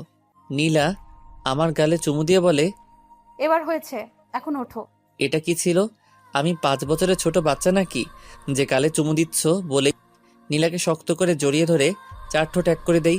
একটু পর ছেড়ে দিতেই নীলা আমার বুকে মাথা রেখে শুয়ে থাকে। কিছু সময় দুজন এইভাবেই থেকে নীলা আমার উপর থেকে উঠে ড্রেসিং টেবিল আয়নার সামনে গিয়ে চুল মুছতে থাকে। আমি নীলার কাছে গিয়ে কপালে চুমু দিয়ে উঠে ফ্রেশ হতে চলে যাই। ফ্রেশ হয়ে এসে দেখি বউ আমার রুমে নাই। চেঞ্জ করে সিঁড়ির কাছে আসতেই শুনি পাশের বাসার আন্টিরা আম্মুকে কিছু বলছে আর নীলা মাথা নিচু করে কান্না করছে। পাশের বাসার আন্টিরা বলছে, এটা কি করলেন নাজমা আপা? একটা ধর্ষিতা মেয়েকে আপনার ছেলের বউ করে আনলেন। মানুষের সামনে তো মাথা নিচু হয়ে গেল আপনাদের। আপনার ছেলে এখনো ছোট মানুষ, ও বললো আর আপনিও সেটাই করলেন। এখন সমাজের মানুষের সাথে চলবেন কি করে? এখনো সময় আছে, এই মেয়ের সাথে নিলে ডিভোর্স করিয়ে দেন। নীলা চোখের পানি ফেলেই যাচ্ছে মাথা নিচু করে। আমি সিঁড়ি থেকেই বলে উঠি, আরে আন্টি আপনি ঠিকই বলেছেন, ভুল হয়ে গেছে আমার, তাই না? আমার কথা শুনে সবাই আমার দিকে তাকায়। আম্মু মনে মনে বলে, এরা আজ গেল, বাঁশ খাওয়ার জন্য রেডি হয়ে যাও। বাবা, ভুল তো করেছো, সেই ভুলটা এখন শুধরে না। এটা তোমার জন্য ভালো। নীলা আমার দিকে অসহায় দৃষ্টিতে তাকিয়ে আছে। আমি একবার নীলার দিকে তাকিয়ে আন্টিদের বলি, আপনাদের মতো বাজে মহিলাদের এই বাড়িতে ঢুকতে দেওয়াটা সবচেয়ে বড় ভুল। নীল, এটা কেমন ব্যবহার? আমরা তোমার গুরুজন, ভুলে যেও না এটা। গুরুজন বলেই আমার ওয়াইফকে এতগুলো বাজে কথা বলার পরও এখনো এখানে দাঁড়িয়ে আছেন, নয়তো এতক্ষণে আপনাদের ঠিকানা হতো হসপিটালের বেডে। চালুন ছাকনি, কে বলে তোর গায়ে ফোঁটা? কি বলতে চাও তুমি নীল? বলতে অনেক কিছু চাই, একজন একজন করে বলি। রহিমা আন্টি, আপনার মেয়ে কি জানি করেছিল। ও হ্যাঁ, মনে পড়েছে, তার বয়ফ্রেন্ডের সাথে এক বন্ধুর বাসায় হাতে নাতে ধরা পড়েছে নষ্টামি করতে গিয়ে। কই তাতে তো আপনার মাথা নিচু হয়নি, এমনকি আপনার মেয়েরও না। সবার সামনে তো দিয়ে দিব্যি ঘুরে বেড়াচ্ছেন। আমার কথা শুনে রহিমা আন্টি মাথা নিচু করে ফেলে। এরপর সালেহা আন্টির কাছে গিয়ে বলি, সালেহা আন্টি, আপনার ছেলে তো একটা বিবাহিত মেয়ে নিয়ে, না না মেয়ে নয়, মহিলা, তাও 3 বাচ্চা মাকে নিয়ে পালিয়ে এসেছিল। কই আপনার মাথা তো তখন নিচু হয়নি? আপনি আর আপনার ছেলে তো কোমরে আঁচল গুজে সবার সাথে ঝগড়া করেছেন আর বলেছেন আমার ছেলে আমি বুঝবো, তোমরা কে বলার? আমার কথা শুনে সালেহা আন্টিও মাথা নিচু করে ফেলে। এরপর আমিনা আন্টির কাছে গিয়ে বলি, আমিনা আন্টি, আপনার মুখে অন্তত এই কথা মানায় না। মেয়ের বয়ফ্রেন্ডের সাথে একই রুমে কী সব জানি করতে গিয়ে আপনার স্বামীর কাছে ধরা পড়েছিলেন, আর আপনার জন্য আপনার মেয়ে গলায় দড়ি দিয়ে মারা গেল। কই তারপর তো আপনি সবার সামনে এই নোংরা মুখটা নিয়ে ঘুরে বেড়াচ্ছেন। আপনার লজ্জা করে না? নীল, হয়ে গেছে, এবার ছেড়ে দে। আর বললে এখানে স্ট্রোক হয়ে মারা যাবে। আম্মু, এই নোংরা মহিলাগুলো তোমার সামনে নীলাকে এতগুলো কথা বলল, তুমি কিছু বললে না কেন? আমি বলতেই যাচ্ছিলাম, তখন তোকে সিঁড়িতে দেখলাম, তাই ভাবলাম তুই একটু ধুয়ে দে। আমি নীলার কাছে গিয়ে ওর চোখের পানি মুছে দিয়ে কপালে চুমু দিতেই নীলা আমাকে শক্ত করে জড়িয়ে ধরে। আমি বলি, কেউ এসে কিছু বললেই কাঁদতে হবে? তাদের কথার জবাব দিতে পারো না? আর এই ইতিহাস সৃষ্টিকারী মহিলারা এখন এখানে দাঁড়িয়ে আছেন কেন? ফুটেন এখান থেকে। আর ভুল করেও আমাদের বাসার আশেপাশে যেন না দেখি। আমার কথা শুনে সবাই মাথা নিচু করে চলে যায়। আম্মু আমার কাছে এসে বলে, আজ তুই এই মহিলাগুলোকে উচিত শিক্ষা দিয়েছিস। সারা জীবন আমার নীলার পাশে এইভাবেই থাকিস। তুই থাকলে আমার মেয়ের কখনোই মাথা নিচু হবে না। আমার শেষ নিঃশ্বাস থাকা পর্যন্ত নীলার মাথা আমি কখনো নিচু হতে দিব না আম্মু। আচ্ছা, এবার আয়, খাবার খেয়ে নে। এরপর 3 জন বসে পড়ি খাবার টেবিলে। আব্বু স্কুলে চলে গেছে। নীলা প্লেটে খাবার নিতে গেলে আমি ওর কাছ থেকে প্লেটে নিয়ে আমার দিকে ঘুরিয়ে বসিয়ে নিজেতে খাইয়ে দিচ্ছি। আম্মু এটা দেখে মুখ টিপে হাসছে। নীলা লজ্জা পেয়ে মাথা নিচু করে খাচ্ছে। আমি বলি, শুধু কি আমার হাতে খাবে? আমাকে খাইয়ে দিবে না? দিচ্ছি। এরপর নীলা আমাকে আর আমি নীলাকে খাইয়ে দিচ্ছি। খাওয়া শেষে আমি সোফায় এসে বসে আছি। নীলা আম্মুর কাজে সাহায্য করছে। আম্মু বারণ করেছে অনেকবার, কিন্তু ম্যাডাম কথা শোনার পাত্রী নয়, সে আম্মুকে সাহায্য করবেই। আমি বসে বসে এনটিভিতে সাকিব খানের প্রিয়া আমার প্রিয়া ছবি দেখছি। একটু পর কলিং বেল বেজে ওঠে। গিয়ে দরজা খুলে দেখি নীলার আব্বু এসেছে। ওনার পা ছুঁয়ে সালাম করি। শ্বশুর মশাই আমার মাথায় হাত রেখে বলে, বেঁচে থাকো বাবা, কেমন আছো? আমি ভালো আছি বাবা, আপনি কেমন আছেন? আমিও ভালো আছি বাবা। এরপর নীলার আব্বুকে নিয়ে ভিতরে আসতেই নীলা ওর আব্বুর কাছে এসে জড়িয়ে ধরে বলে, কেমন আছো আব্বু? আমি ভালো আছি মা, তুই কেমন আছিস? নীলের মতো স্বামী যার আছে সে কি কখনো খারাপ থাকতে পারে আব্বু? এরপর আম্মু এসে কুশল বিনিময় করে বলে, আসুন বেয়ান মশাই, নাস্তা করবেন। নারিয়ান, আমি মাত্রই নাস্তা করে এসেছি। মেয়েকে দেখতে ইচ্ছে করছিল, তাই চলে আসলাম। এখনই চলে যাব আবার। মাত্রই তো এলে আব্বু, আবার এখনই চলে যাবে? অফিসে একটা মিটিং আছে মা, তোকে দেখা হয়ে গেছে, এবার যেতে হবে। সাবধানে থাকিস। আর নীল বাবা, আমার মা মরা মেয়েটাকে তুমি দেখে রেখো। আপনি নীলার জন্য কোনো চিন্তা করবেন না বাবা, আমি ওকে আগলে রাখবো। সেটা আমি জানি বাবা, সেই জন্য আমি নিশ্চিন্তে থাকি। তোমার মতো জামাই থাকতে আমার মেয়ের কোনো সমস্যা হবে না। এরপর নীলার আব্বু আরও কিছু সময় কথা বলে চলে যায়। সব কিছু গুছানো হয়ে গেলে আমি নীলাকে নিয়ে রুমে চলে আসি। রুমে এসে নীলাকে ঘুরিয়ে পিছন থেকে জড়িয়ে ধরে ঘাড়ে নাক ঘষতে ঘষতে বলি, কোথাও ঘুরতে যাবে আজ? যাব। কোথায় নিয়ে যাবে? কোনো এক রোমান্টিক জায়গায়, যেখানে পরিবেশ থাকবে নীরব স্তব্ধ। আচ্ছা, একটা কথা জিজ্ঞেস করি। বলো, কি জানতে চাও? এত ভালোবাসো কেন আমায়? কারণ এক জীবনে মনের মানুষ একজনই তো হয়। তুমি আমার সেই প্রিয়জন, মিথ্যে কথা নয়। আশেপাশে থাকো যদি, বুকে বহে সুখের নদী। কখনো এই ভালোবাসার হবে না তো ক্ষয়। অনুভবের আকাশ খুলে তোমায় দেখতে চাই। বুকের ভিতর তোমার নামে সাজানো আছে এক পৃথিবী। যত ভালোবাসি তোমায় মনে হয় কম হয়ে যায়। নীলা ঘুরে আমাকে শক্ত করে জড়িয়ে ধরে বলে, তোমায় ছাড়া শূন্য আমি, কিছুই নেই চাওয়ার আর। জীবনের শেষ নিঃশ্বাসটুকু নিতে চাই তোমার বুকে মাথা রেখে। তোমার মুখের একটু হাসি হয়ে ওঠে আমার সুখের সকল কারণ। আমার মন খারাপের ওষুধ হয়ে সারাও তুমি সব অসুখ। রাতকে যদি ভুলে যায় কালো, দিনকে যদি ভুলে যায় আলো, তবু আমি এভাবেই থাকবো সারা জীবন তোমার বুকে। এরপর দুজন দুজনকে শক্ত করে কিছু সময় জড়িয়ে ধরে থাকি। বিকেলে নীলা আয়নার সামনে বসে রেডি হচ্ছে। আমি গিয়ে নীলাকে আমার সামনের দিকে ঘুরিয়ে বলি, আমি থাকতে আমার বউ কেন কষ্ট করছে? তা আমার বরটা এখন কি করবে শুনি? তোমার বর এখন তোমাকে নিজ হাতে সাজিয়ে দিবে। নীলা মুচকি এসে ঠিক আছে বলে এরপর আমি নীলাকে সাজিয়ে দেই। দুজনে ম্যাচিং করে ড্রেস পরেছি। আম্মুর কাছে বলে নীলাকে নিয়ে চলে আসি একটা নদীর পাড়ে। পরিবেশটা খুব নীরব আর নিস্তব্ধ। নীলাকে সামনে বসিয়ে আমি ওর পিছনে বসে পিছন থেকে জড়িয়ে ধরে বসি। নীলা আমার বুকের সাথে ওর পিঠ ঠেকিয়ে বসে আমার হাত শক্ত করে জড়িয়ে ধরে বসে থাকে। একটু পর নীলা বলে, আচ্ছা, আমরা যদি এখন বেবি নেই তাহলে কেমন হয়? খুব ভালো। আমাদের কোলজোরে একটা বেবি আসবে যে ছোট ছোট হাত দিয়ে আমাদের সাথে দুষ্টামি করবে। একটু বড় হলে তোমাকে আব্বু আর আমাকে আম্মু বলে ডাকবে। তাহলে বাসায় গিয়ে আজ থেকে ভীষণ শুরু করব, কি বলো? নীলা লজ্জা পেয়ে আমার বুকে মুখ লুকিয়ে ফেলে। আরো বেশ কিছু সময় দুজনে সেখানে বসে দেখে সন্ধ্যায় বাসায় চলে আসি। বাসায় আসতে আব্বু বলে, কিরে দুজনে কেমন ঘুরলি? আচ্ছা আব্বু, আমরা এক্ষুনি আসছি। অনেকক্ষণ আগে এসেছি, যা তোরা রুমে গিয়ে ফ্রেশ হয়ে আয়। বলেই দুজনে চলে রুমে এসে ফ্রেশ হয়ে নিচে এসে কিছু সময় আব্বু আম্মুর সাথে কিছু সময় আড্ডা দিয়ে রাতের খাবার খেয়ে রুমে এসে বসে আছি। আমি নীলাকে বলি, কি মিশন, কি শুরু হবে আজ থেকে? আমি কখন বারণ করলাম শুনি? মুচকি হেসে নীলাকে বুকে জড়িয়ে ধরে ওর গলায় মুখ গুজে দেই। ধীরে ধীরে নীলাকে নিয়ে বিছানায় শুয়ে পড়ি। এরপর চার ঠোঁট এক করে দিয়ে একে অপরে ঠোঁটের স্বাদ নিতে থাকি। আস্তে আস্তে দুজনে হারিয়ে যাই ভালোবাসার জোয়ারে। একটুবার নীলাকে বুকে জড়িয়ে দুজনে ঘুমিয়ে পড়ি। সকালে ঘুম থেকে উঠে দেখি নীল আমাকে ওর বুকে জড়িয়ে ধরে ঘুমিয়ে আছে।